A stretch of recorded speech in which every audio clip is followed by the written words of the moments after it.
திரளாக கூடியிருக்கக்கூடிய இயேசு கிறிஸ்துவின் பாதங்களை தொட்டு வணங்கி தங்களுடைய சேவைகளை செய்து கொண்டிருக்கக்கூடிய இறை தூதர்களே, பெரியோர்களே, தாய்மார்களே, முதல்கண் அனைவருக்கும் நன்றி கலந்த காலை வணக்கத்தை தெரிவித்துக் கொள்கிறேன். எனக்கு உண்மையிலேயே உணர்ச்சி வசப்பட்டு நிற்கிறேன்.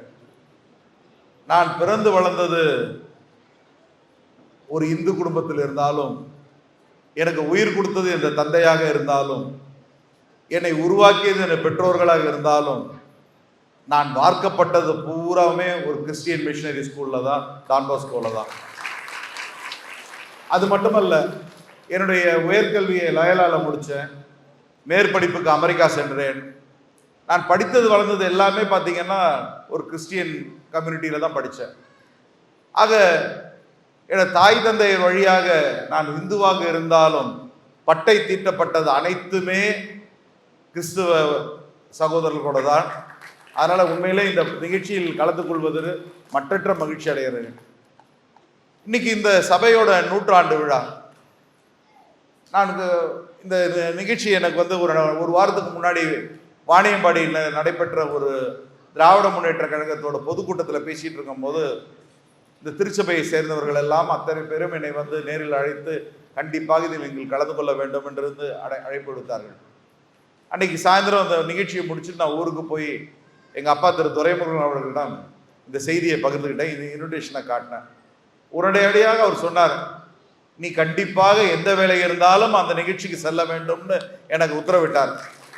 நான் கேட்டேன், எதற்காக இந்த உத்தரவு பிறப்பிக்கிறீங்கன்னா, உனக்கு தெரியாது, நீ நாடாளுமன்ற வேட்பாளராக அறிவிக்கப்பட்ட உடனே நான் அதே திருச்சபைக்கு அங்க இருக்கக்கூடிய அத்தனை பேரிடமே உறவாடி பேசி உனக்காக ஆதரவு தெரிவித்த போது இறைவன் உங்களை வாழ்த்தி அனுப்புகிறான், வெல்வது உறுதி என்று வாழ்த்தி அனுப்பிய அந்த கூட்டத்திற்கு நீ செல்ல வேண்டும், அது உன்னோட கடமை என்று என்னை வாழ்த்தி அனுப்பினார். தந்தை சொல் மிக்க மந்திரம் இல்லைன்னு சொல்லுவாங்க. அதே போல என் தந்தை சொல்லையும் காப்பாற்ற வேண்டும். அதே போல என்னுடைய நன்றி கடனையும் இந்த சபைக்கு தெரிவிப்பதற்காக இங்க நான் வருகை புரிந்துள்ளேன். இன்னைக்கு 100ஆண்டு காலம் கண்டிருக்கக்கூடிய இந்த திருச்சபை சாதாரண விஷயம் இல்லை. 1915ஆம் நூற்றாண்டுல பார்த்தீங்கன்னா மாபெரும் ஒரு பிளவு ஏற்பட்டு மார்ட்டின் லூதர் அவர்கள் இந்த திருச்சபையை ஆரம்பிக்க வேண்டும் என்று ஆரம்பிக்கப்பட்டு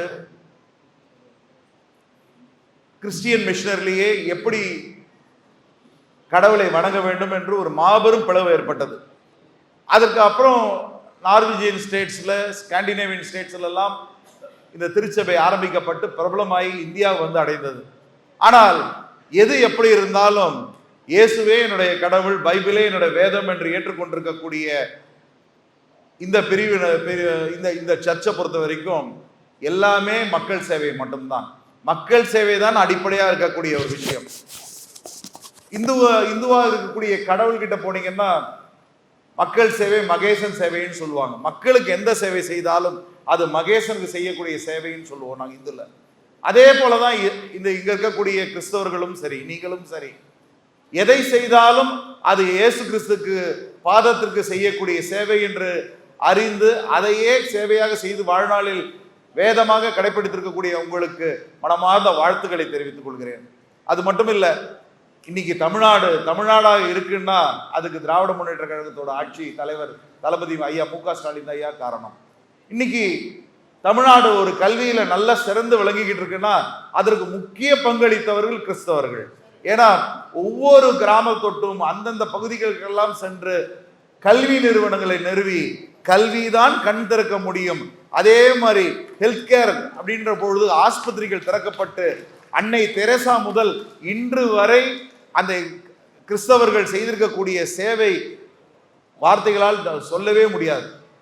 அதிலும் குறிப்பாக தமிழ்நாடு என்றென்றும் கிறிஸ்தவர்களுக்கு நன்றி பட்டவர்களாக இருக்க வேண்டும். என்ன காரணம்னா, தமிழ்நாட்டில் அத்தனை நல்ல பாடசாலைகள் இருக்கு. நான் படித்த டான் பாஸ்கோவாக இருக்கட்டும், அதே போல சென்ட் ஜோசப் காலேஜாக இருக்கட்டும், லயோலா காலேஜாக இருக்கட்டும், ஏன் உலகமே திரும்பி பார்க்கக்கூடிய சிஎம்சி மருத்துவமனையை நிறுவி இன்னைக்கும் மக்கள் சேவை செய்து கொண்டிருக்கிறார்களே, அவர்களும் கிறிஸ்தவர்கள் தானே.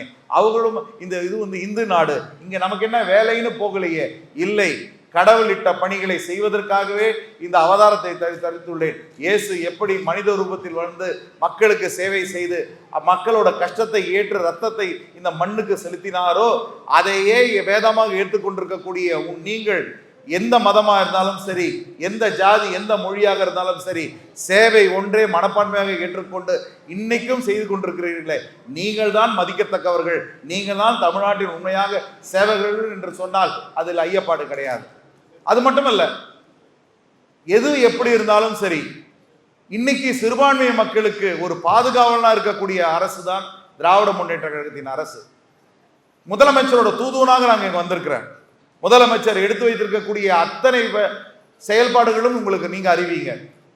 மத்தியில் ஆட்சி செய்து கொண்டிருக்கிறவர்கள் எப்படியெல்லாம் இந்த சிறுபான்மை மக்களை ஒடித்து காட்ட வேண்டும், அவர்களை முதுகெலும்பை எப்படியெல்லாம் நறுக்க வேண்டும் என்று காத்து கொண்டிருக்கிறார்கள். ஆனால் எது எப்படி இருந்தாலும் சரி, அது இஸ்லாமிய பெருமக்களாக இருந்தாலும் சரி, கிறிஸ்தவ பெருமக்களாக இருந்தாலும் சரி, அத்தனை பேருக்குமே முதலமைச்சர் பாதுகாவலனாக இருந்து இன்று ஒரு நல்ல ஒரு அரணாக இருந்து பாதுகாத்துக் கொண்டிருக்கிறார்.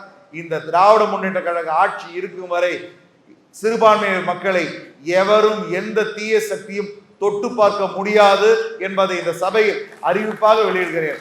ஆகையால இந்த திருச்சபை நூற்றாண்டு காலத்தை கொண்டாடி கொண்டிருக்கிற இந்த திருச்சபை, அருள் நிரம்பி இருக்கக்கூடிய இந்த திருச்சபையின் வாயிலாக என்னோட கோரிக்கை, சேவை செய்து கொண்டிருக்கக்கூடிய உங்களுக்கும், தமிழ்நாட்டை காத்து கொண்டிருக்கக்கூடிய அரண்காவலாக இருக்கக்கூடிய முதலமைச்சர் அவர்களுக்கும், அவர் 100 ஆண்டு காலம் வாழ வேண்டும், நோய் நொடி இல்லாமல் வாழ வேண்டும், மக்கள் பணி ஆற்ற வேண்டும், என்றென்றும் தமிழ்நாட்டின் முதலமைச்சராக சிறுபான்மையின் பாதுகாவலாக இருக்க வேண்டும் என்ற ஒரு கோரிக்கையை வைத்து உங்களோடு ஜபித்து அவர்களை வாழ்த்துங்கள் என்று வாழ்த்தி உங்களுக்கும் என்ற வாழ்த்துக்களை பரிமாறி விடைபெறுகிறேன். நன்றி, வணக்கம்.